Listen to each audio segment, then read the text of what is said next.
everybody. Welcome back to season 2 of Between the Walls podcast. We are your hosts. My name is Jess. And I am Jonathan, and we are the Wallaces. Yes, we are. Man, we've tried, this is like our fourth take on trying to do this. Like, we've completely forgot how to podcast. I feel like the enemy, and we, go ahead, blame that enemy. I feel like he's trying to attack me right now. And I'm like, he's making me frustrated with my husband. Bro, like, I'm not even doing anything. I'm just trying to make sure that everything's clear and whatnot. He's making me frustrated. What happened was a friend of ours asked Jess to go play tennis with her. And ever since she came back, her energy's been crazy. I've been exhausted. It was so hot this morning. I don't know if you guys are experiencing a real fall or autumn or whatever. We're not. Well, it's still summer, but some people are like, it's 60 degrees. Oh, no, it's still in the 90s here. I was sweating, but it was a really good workout. Speaking of workout, we've been doing this workout challenge, which has completely turned. I feel like it's just so toxic. It's supposed to be 30 days. It's been like 15 of us or something. 17 of us now. 17 of us. I was holding down 6th place for like 3 weeks. And on week 3, I was like, I'm not doing this anymore because you literally have to work out for like 2 hours in the day. You're always looking at your watch. You're trying to sabotage other people. I'm like, I'm out. So she gave up. I gave up. I went to play tennis this morning, but I literally, I purposely left my watch at home because I'm like, I don't want to see how many calories I burned. Leave me alone. I don't want to know. And now I feel free. Now she's free. And tired. I am exhausted. But yes, we are back for season 2. We've been gone for a little bit, like 3 months or so. We've been seeing not a lot of messages, maybe like 2 or 3 that you guys missed us. So those 2 or 3 people, we see you. We missed y'all too. So yeah, we're just going to get into it. I want to start off every podcast. I'm sorry. Are you trying to say something? I've been talking. No. Okay. Please go. You got it. I want to start off every podcast for this season. I'm trying to, splash in a little new things. Talking about our peak of the week. So we could just kind of go over our week and talk about something that we really enjoyed this past week. So, babe, give me your peak of the week. Peak of the week. So in group season, I'm doing 2 groups. I'm doing one with Jess and one with a friend of mine. Tell them what you're talking about. In groups? Group season. Oh, group season at church, like small groups. Yeah, that's important. That's an important detail. Yeah, we're doing small groups at church. So me and Jess are doing a marriage group together, which is really cool. Mm-hmm. And I am co-lead, which means I'm kind of the assistant lead for a young men's group. But what's been my peak of the week is that in that men's group, one of the guy that is the leader, Kevin, he was in my group before, and just watching him lead really well and step into his calling has been awesome. Mm-hmm. And seeing how all the other guys respond to him, I think it's just going to be a great group. So that was my week peak. Here, week of the peaky. Mine. How about yours? See, I did what you told me to do. Yeah, that was good. Okay. I liked it. So, see, we had deleted this footage before, but we have a thing where I'll ask Jonathan a question, and he'll answer. And I'm like waiting for him to ask me back, and he won't ask me back because he assumes I'm just gonna go ahead and start talking. I mean, like just talk like in normal conversation. Speak. No, actually, how a conversation goes is 2 people like conversing and asking each other questions and going back and forth like a podcast. I just felt it was implied, but continue. Anyway, so my peak of the week is kind of the same. Like Jonathan said, we are leading a marriage group with our really good friends Jazz and Justin, and it was just really nice to meet these new couples. Not new couples. They're just couples that we haven't really gotten to really know or be a part of their lives, because we had a marriage group last season or the season before, and I was just like, this is my group. I don't want no new friends. Like, I'm full. I don't have space for nobody else. But when we met those couples, I was like, oh, I really like these people. It's so nice to like hear their love stories and hear how God brought them together, and just I could see God moving. So it was just nice meeting new people. I still don't really have space, but we're just gonna see how the rest of the group goes. Yeah, no, that was awesome. So Jess, tell me what's been going on with life in general for you. So this summer, I guess we can talk about our summer. We've had a pretty good summer. I've been outside, y'all. Jonathan has not been outside with me, but no. I was going on. I went to Disney. I went to Jamaica. I went to St. Lucia. I feel a sneeze coming on. I rebuke it. Where else have I gone? Oh, we went to our church camp where we met. Yeah, we've been just going out and about. God's been really good. It's been a very like fun-filled and fulfilling time since we've been off the mics. And yeah, I went on 2 brand trips. We just had a really good time. Both of them, Jonathan was invited to, but he couldn't come because he had to work. But it is what it is. Yeah, this 9 to 5 stuff is not great when you're not married to a 9 to 5. Yeah. So the way my job works, if I have a month in advance, I can usually finagle my way, out of work. But they gave her not a month in advance. They were like, "Oh, 2 weeks. You want to go to?" Well, one of them was a month in advance, but he didn't want to ask. It's fine. No. That one, that was just a fold. I folded on one of them. No, 2. I'm talking about Disney. I folded on Disney. And then you folded on Jamaica. That was 9 months in advance. Yeah, but that wasn't a brand trip. No, that was just my grandfather's 90th birthday family reunion. I folded so far in advance that I don't even count that. Unfoldable. Yeah, it was like 8 months ago or more. She was like, "All right, I need to know right now if you're gonna go, and it's a week before camp that you're heavily involved in. Can you go?" I'm like, I didn't say that. I just said, "Are you coming to my grandfather's 90th birthday?" And I'm like, "When is it?" And then like the timings were like all crazy. Jamaica, my whole family's gonna be there. Everyone's husband's gonna be there, and I was there. Hey man, life was life. Everyone's like, "Where's Jonathan?" My grandfather. Go ahead. No, go ahead. Talk about your grandfather. My grandfather. I get to Jamaica to, not surprised, he knew we were coming, and I see my grandfather. I'm like, "Happy birthday, we're in Jamaica." He goes, "Where's your husband?" I'm like, "I'm sorry." "Happy birthday." And he was basically scolding me, God bless him, for going to Jamaica without my husband. He's like, "Why did you leave him?" I'm like, "How dare you?" I'm like, "How dare he not be here for your birthday? Don't worry about him." My grandfather, he's such a like... Old school. Not just old school, but like him in marriage. Like if I had my grandfather on this podcast, he would just be like, "Just make sure you love your husband, love your wife." Like he just loves love. He's like, "You left your husband?" I'm like, "I know they didn't do that back in the day, but we're doing that today." Anyway, yes, I've been gone a lot, but it's been fun. So I wanted you to talk about that. I know I could tell the way you asked. It felt very... I'm like... You're like, "So, Jess, tell me about how you've been gone." Because it was natural until you made it unnatural. No. Okay. The world didn't know. But during that time, God really showed me something. Because it was almost like a month where me and Jess weren't together. Like she'd come back for 2 days or, she'd be back and forth. But it was 3 weeks where we weren't together in the same place. And something I really realized, that God, I think, allowed me to not go on those trips to show me, was that I was idolizing Jess and idolizing the role of being a good husband, if that makes sense. Explain that. So when she was gone, I realized that I kind of felt purposeless. I had formed my life in a way around making sure there's always food for Jess, making sure that I'm kind of meeting her needs, making sure that I'm doing things for her in a way that she would think I'm a good husband. But when she wasn't here, I'm like, what do I do?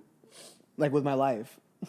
I know, and it sounds like kind of crazy, but like I was fine, but I felt a little bit aimless. To the point I was like, I'd hit up my friends and be like, "Hey guys, what's up with you guys?"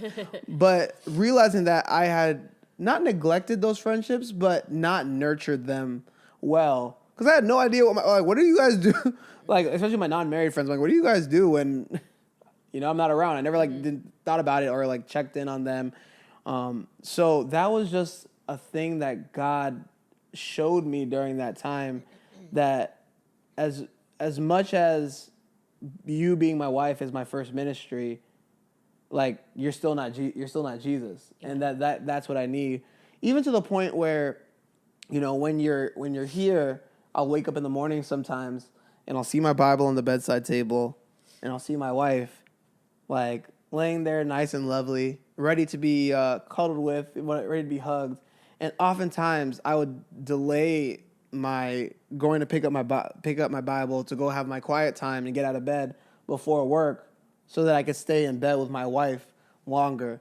And while that's good and dandy, in order for me to love you well and properly, I need to be plugged in with Jesus over you. Like, Jesus needs to be more important to me than you are. And I think those lines started to get blurred. Yeah. I have a question though. Like while I was, because we did speak about this before, but while I'm hearing you talk right now, it makes me think like, how did you feel before you got married, or like before we were dating, or even while we were dating? Like, did you feel this way? I wasn't around all the time, so did you feel that type of way before? Like you had to have like a certain thing. Like before we got married, you were in school. Did you feel like you were surrounding your mind with school? Like, does it feel like there always has to be something to keep you occupied, or you feel like aimless? No. I think that as Christians and as believers, that our minds are kind of like a garden, right? If you picture a garden, that if you're tending to the garden, and let's say like the plants are your life with Jesus, right? That I'm making this up on the fly, so if it sounds crazy, then just just bear with me. That like weeds are gonna come. Okay. And the weeds, when you don't pick them out, will start to crowd out the vision of the garden and start to kill the plants that are there. So as I was pulling out other weeds, like other things that were in between me and God, whether it was at the time was it Twitter or anxiety, or like tending to other things, other weeds grow out that you have to uproot to make sure that your vision with God and your relationship with Him stays clear. And I think that was just something that snuck up on me without me realizing it. So before we were married, that wasn't even really a thing. But especially after I switched from being like 40 hours a week to, a little over 30 hours a week, where I was home more and able to do things around the house for you more, and pay attention to the finances more, and be on top of controlling things like that. When you weren't here, I was like, wait, I'm doing not that I'm like doing a lot for you, but it's a lot of my mind share is like that I want my wife to be proud of me more than anything, like more than wanting God to be proud of me. I think that remember that conversation that we had when you came home, and it was like, I just really want you to be proud of me, and feeling like, well, if she's not proud of me, then I'm not doing a good job in life. So I think God was really working on me in that, and that from what it sounds like, you had no idea that was even happening. No, I didn't. I knew that like you, and correct me if I'm wrong or if I'm saying this wrong. I knew that you like weren't great with having too much idle time, and then you start to feel anxious. So, do you think it has something to do with like the transition from like being home majority of your life, then now you're like, yeah, you live with me, but when I'm not here, then now you're all alone. Because I feel like you're used to being in a house full of people, and now sometimes when I'm gone, there's nobody else here, and you're just not used to that. Well, I think it's that when I'm with you, you are what a lot of my focus is on, and that's not always a bad thing. But when you weren't here, then I didn't really have anything to focus on. And in the past, what that would be, I think, if you're asking like before we were married, or before, I spent a lot of time on content. So whether that be like watching a lot of movies, watching a lot of TV shows, movies, TV shows, Instagram, Snapchat. I mean, I'm not on Snapchat. I don't know why I said Snapchat. Yeah. Okay. But stuff, filling my life with stuff, and I think that would make me feel anxious and uneasy after a lot of content. And I think that was God's grace in telling me that instead of filling yourself with all this like white noise and all this stuff, you need to be filling yourself with me. So after hours of listening to anything or hours of watching anything, I start to feel an emptiness that it's kind of hard to explain. It's hard to explain to like regular like non-believers, because like, what's wrong with you? But it's like I feel a longing inside of me that like, this is just, I feel like nasty. Like my body doesn't take it after a while. And I think that's God calling me deeper into Him. So if anyone follows me on Instagram, you'll see a story that I made a few days ago. Well, it's gonna be weeks when this comes out, but whatever. That I made a story where God God essentially was letting me know that I spend all this time filling my life, filling my mind with content, so that if I have a dead space in time, it's like my phone's up, I'm on Instagram. If I have a dead space of like time in the car, I'm gonna listen to a podcast, and not even bad podcasts, because some of them are secular, but most of them it's like they listen to a Christian book or even listening to worship music, things that are good, but those things in and of themselves are not God, and that I was designed to run on the presence of God, but I'm trying to use other fuel to fill me, and it's inadequate, which is why I feel anxious, or which is why I feel uneasy, because my soul knows that it's longing for something more that those things can't fulfill. So I think in this time frame from the last pod we've recorded to now, the consistent theme that God has been trying to tell me is that I need more of his presence than anything else. That's what my heart needs to run on. That when my mind goes to a dead space, it goes to him and not to other things. Yeah. Whether that be you, or whether that be fantasy football, or whether that be, clothes, Instagram, things that I like, things that are good, but things that are not God. Yeah. All right. Well, so what's happened since then? Have you Well, worked it out? we're in the process of working that out, but I'm really trying to reframe my mind and let there be more white space.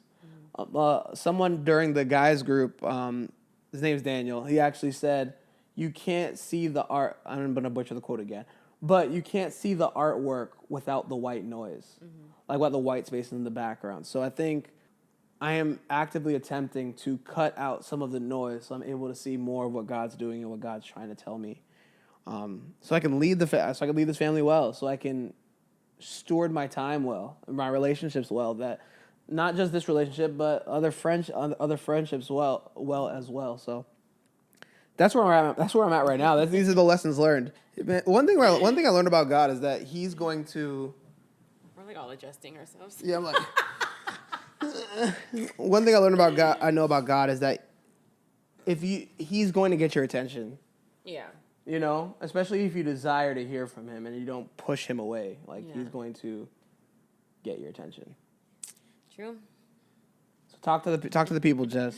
All right. So what I've been learning is this in this season. Is that a thing? Oh, I guess we don't have to say in the season. It's like very Christianese. It is. But what I have learned in the past couple of months, it's a few things actually.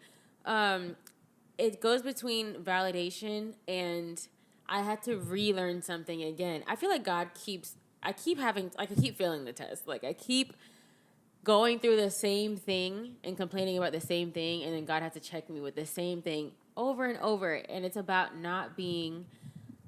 I'm sorry. No, keep going. Don't pay attention to me. No one's caring except me. Yeah. It's about not. Should I get my toes out the camera? I don't care. I know, but is this maybe I should get my toes out the camera. All right. Basically, it's about not being grateful for the things that are going on now and always looking to the future or what I don't have. But I'm like, oh, dang, I can't believe I fell into this again, dog. Like I got so blessed this summer. I've always, when it comes to my business, I'm I want to be invited on the brand trips and get the sponsorships and get the PR, which I've started doing. And for those of you who don't know, I am a content creator. So I create content. That is my full-time job. I've been doing it for 7 years. So that's why this is important to me. It's not just oh, I want clout or whatever. It's my actual job. These are the measurables. Yes. For your job. Yeah. These things are important in order for your job to be able to be full-time and not have to sustain us. Anyways, because I don't want people to think it's so superficial. It's part of the check. So anyways, and God answered all my prayers. I got new management. I got 2 brand trips. I have another one coming up, blah, blah, blah. And then there was one really, really big trip that came up that I didn't get invited on. And I was like, am I not good enough to blah, blah, blah? Like, why did I get invited? And it's like, girl, you just went on 2. You've been, like, in a short span of time, you've been doing really well in the business and blah, blah, blah. All these good things have been happening. And one thing doesn't go my way. And all of a sudden it's like, oh, man, this isn't working. I'm not good enough. I need to work harder. And it's just like I found it. I caught it quick. I'm like, ooh, girl, here you are again. I constantly find myself in this weird thing. And I don't know why this keeps happening. I don't know why. Like, for a little bit, I'll remember, like, I'm grateful for what it is. I'm grateful for what I have. I'm grateful for how things are moving. And then something will come and, like, throw me off, which is, it happens. It's life. That is life. I just wish it didn't make me sound like such a big baby. Like, you don't sound like a baby. I feel like I do. I'm like, what about me? Like, it gives big baby vibes to me. Like, I didn't get invited on the trip. It's like, it's not even, well, I don't want to say it's not real life, but it's something that's such a privilege. It's not even really part of, like, the actual job. It's like a perk. And I'm trying to see how I can relate, or, like, what's the word I'm looking for? I don't know. Compare it to, like, a 9 to 5. Like, I don't like the word 9 to 5. A corporate. It's a bonus Job. I guess it's like you get your base salary, and it's like maybe you got a raise, and, like, things are going well, but, like, everyone else around you is getting, like, a particular bonus, and, like, you got a few bonuses, but other people are getting more, and you're like, well, what about me? But it's like, but look what you do have, though. You know, you have the nice job, you got the raise last year, you this, then you met your quota, blah blah, but you didn't get one bonus, and everything else, like, doesn't matter. It's like, no. Yeah, comparison is a thief of joy. Comparison really is a thief of joy, because if I never even knew Fashion Week was happening, like, if I couldn't see what other people had, I would be extremely grateful for what I did have. So it's the comparison thing that I think I need to really work on. Wow, actually, maybe that's my issue, and not necessarily, or maybe it's both. Like, it's comparison, and I'm like, can't wait for the next this, can't wait for the next that. But yeah, I think it's two separate things. Two separate things. But then it also loops in with, like, my validation, feeling like if I don't get invited, or if I don't get this and I don't get that, then, like, not that I'm not good enough, because I don't think I have the feeling of, like, you're not good enough, you're not loved, you're not worthy. But I think when it comes, like, job wise, I'm like, maybe I need to do more. But, like, aside from my job, I don't walk around thinking, like, oh, Jesus doesn't love me, I'm not good enough, I'm not loved. Like, I feel perfectly fine. But when it comes to that, I think no, I'm not saying I wasn't going to say anything, but I think it steals your joy. Not fully, but it does taint it a little bit for a moment, because I do always come back and I'm like, okay, I'm tripping. Because first of all, not that I wouldn't want to go to Fashion Week, but, like, if I was there, I'd be exhausted, and, like, I don't have nothing to wear. But also, people get confused. Speaking of just saying that she has nothing to wear, we went shopping once every, like, twice a year. She says, I don't have any clothes, enough times that I finally break, and we went to the mall. And if any of you hear Jess say that she doesn't have any clothes, please tell her she's lying. Okay, first of all, we went to the mall, yeah, but we bought 3 shirts and 3 jeans, and there's 365 days in a year. I still don't have any clothes. We bought way more than 3 shirts. No, literally, we bought 3 shirts, 3 pairs of jeans, a dress, and a jacket. And you're trying to tell me now I can't say I don't have any clothes? Okay, I have 5 articles of clothing for 365 days of the year. Yo, man, I still don't have no clothes. You gotta learn how to put it. You gotta learn how to put it together. The clothes from before, they're too small. They don't fit anymore. And some of my stuff now is a little too, like, revealing. I think I'm going through a modesty journey now, and I just want to. Well, all that leg out. If you make.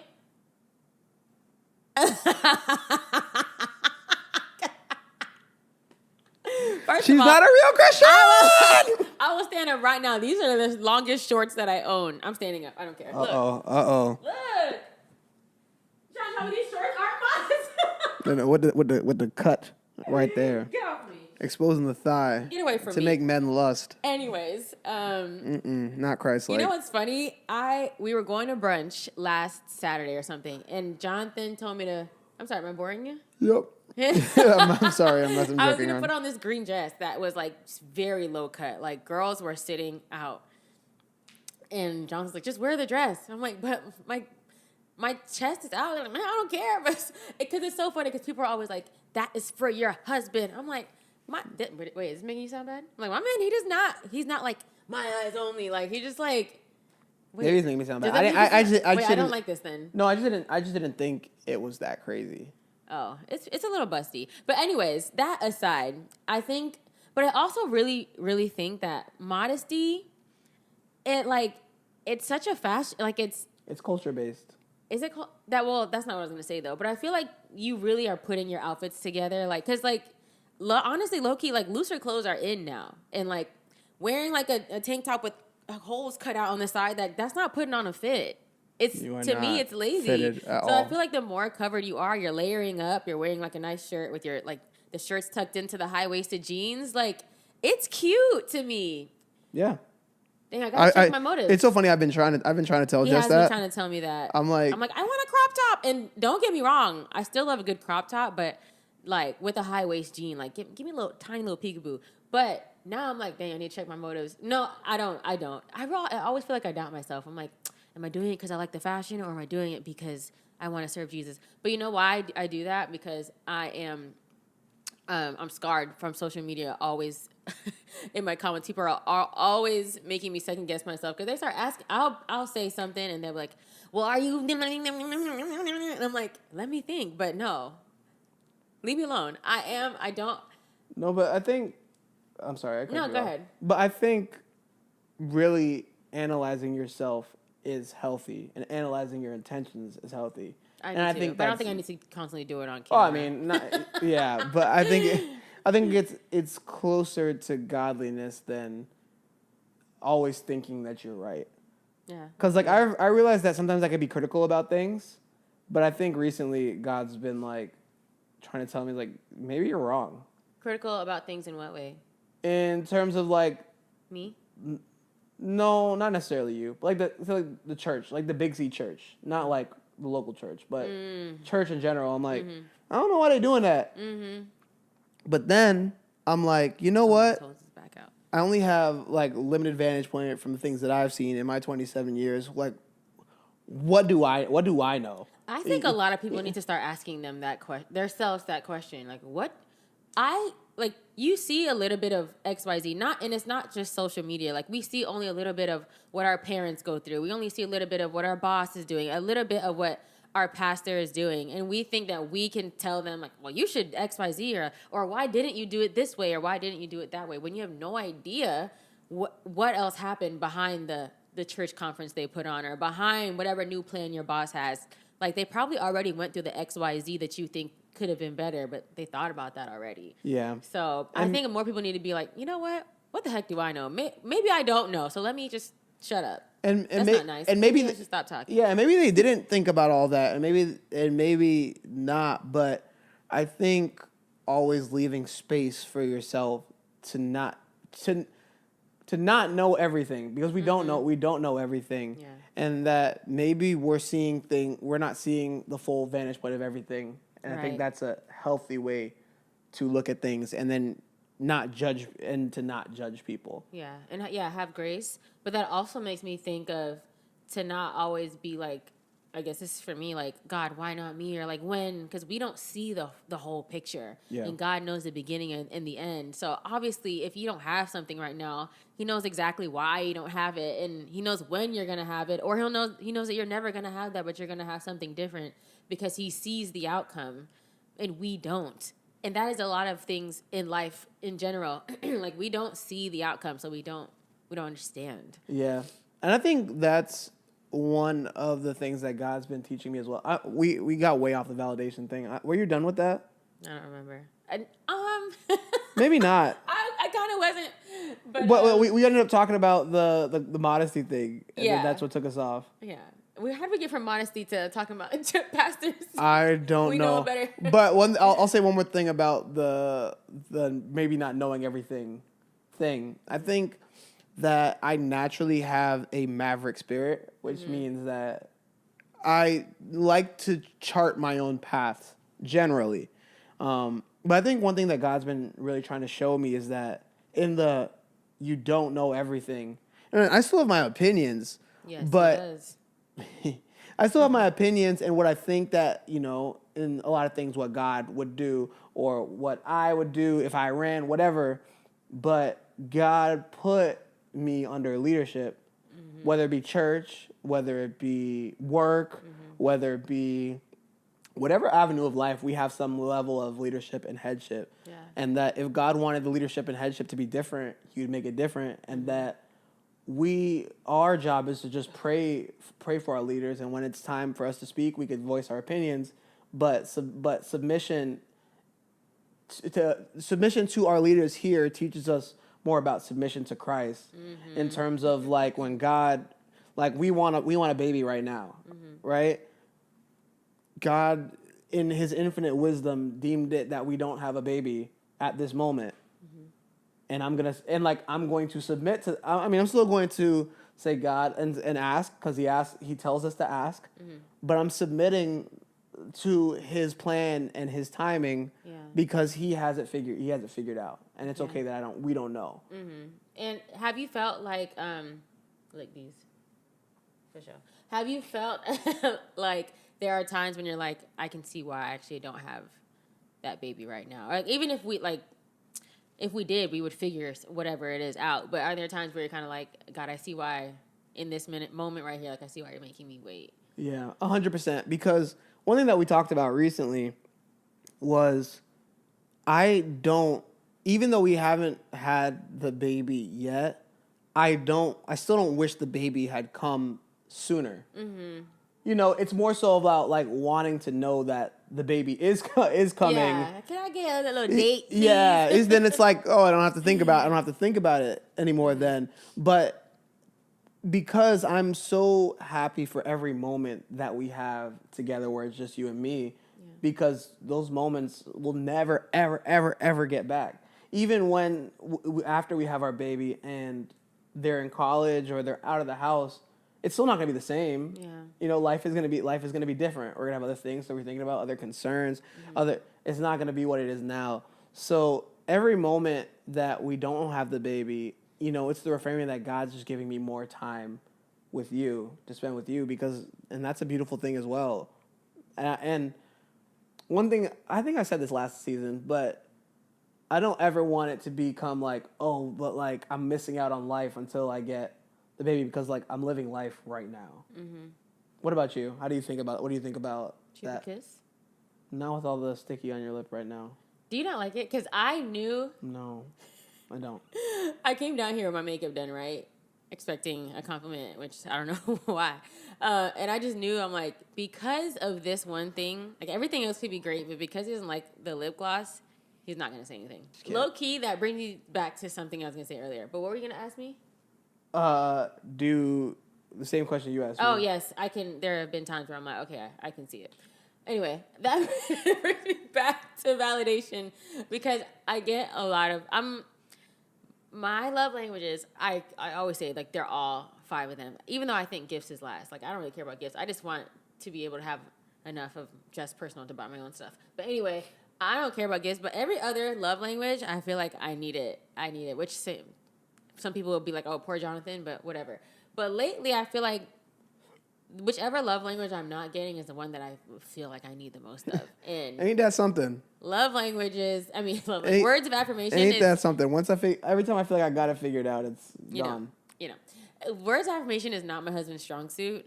And I feel like it's something that I be really like looking hard for, like, and I don't know. But I feel like I feel like that's not true, bro. That's unfortunate. No, because it's like, how many times I'm like, I'm so proud of you.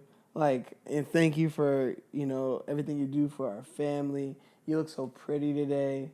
I really like your hair. Why are you looking? I said, oh my gosh, you're crazy, bro. Because like, I say that like multiple times a week. Okay, you know what it is?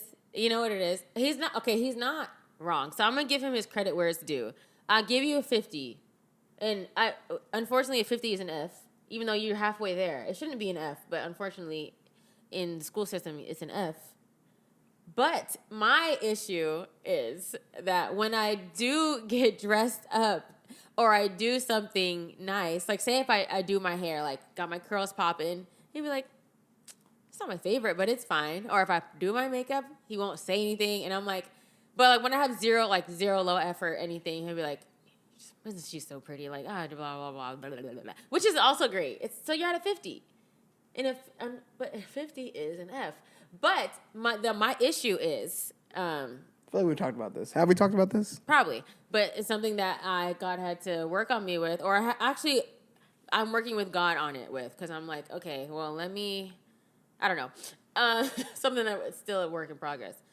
It's because I get it so much from other people, but the person who means the most to me is my husband. So, like, if I posted a picture right now, and I love my supporters, I'd have 100 people tell me, oh, you look so pretty. But when I come downstairs, my husband doesn't say anything. It makes me feel some type of way.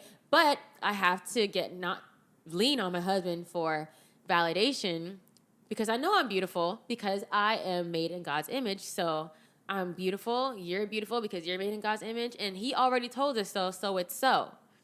But my flesh just always wants to hear it 10 times a day from my husband. Am I wrong?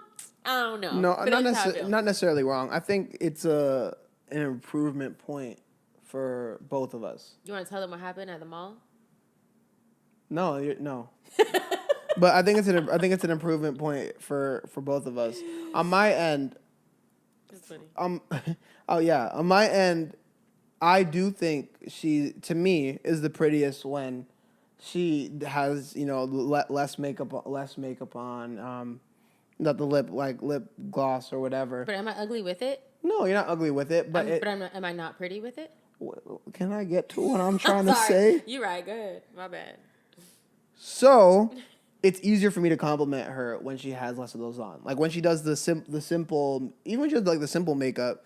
Like I'll say, "Wow, I really like how you did your makeup," like that. But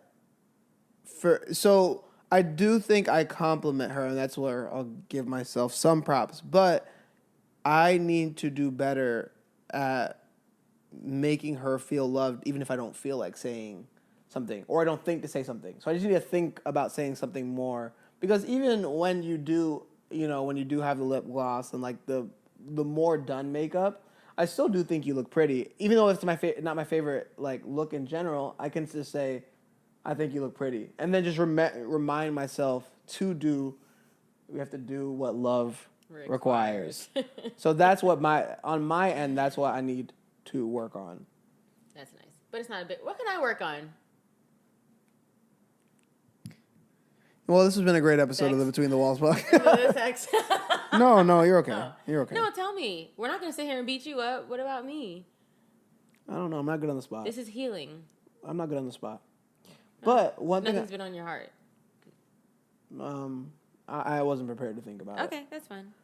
One thing I recently reread in the Meaning of Marriage book by Tim Keller. Tim Keller's the GOAT. Is that the purpose for marriage is for us to be in the art of helping us sanctify one another, like helping each other become more like Jesus. That when you marry someone, it's that I see the person who God can make you to be, and I want to be a part of that work and helping you to be there. And I just thought that was such a beautiful view of marriage, and I think that is what our marriage is like. In my weaknesses, you lift me up. In your weaknesses, I believe I do at least my best in trying to lift you up and push you to be the best version of yourself. You do. Like when I was most proud of you recently was at the marriage group. In groups that we've done in the past, like Jess has been afraid to speak, and like not afraid to speak, but afraid to speak declaratively, in like the in charge role, or in carrying like the spiritual weight, and just feeling inadequate while doing it, even though she's not inadequate. I feel extremely naked right now. Okay, good. I'm sorry, but I'm glad to get into the props. But in this last group, she took charge and she was leading things. She gave out homework for everybody to do, and I was just so proud.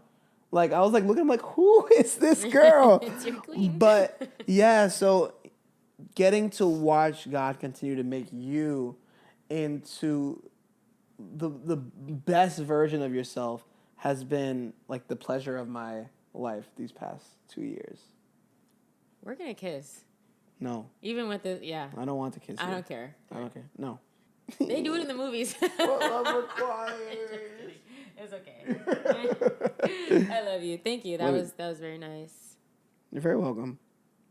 I think we talked about everything. I think we wrapped it up of what we've been learning this past couple of months and what's been happening since we've been gone. I know people are just dying for a baby update, and we don't have anything to give you.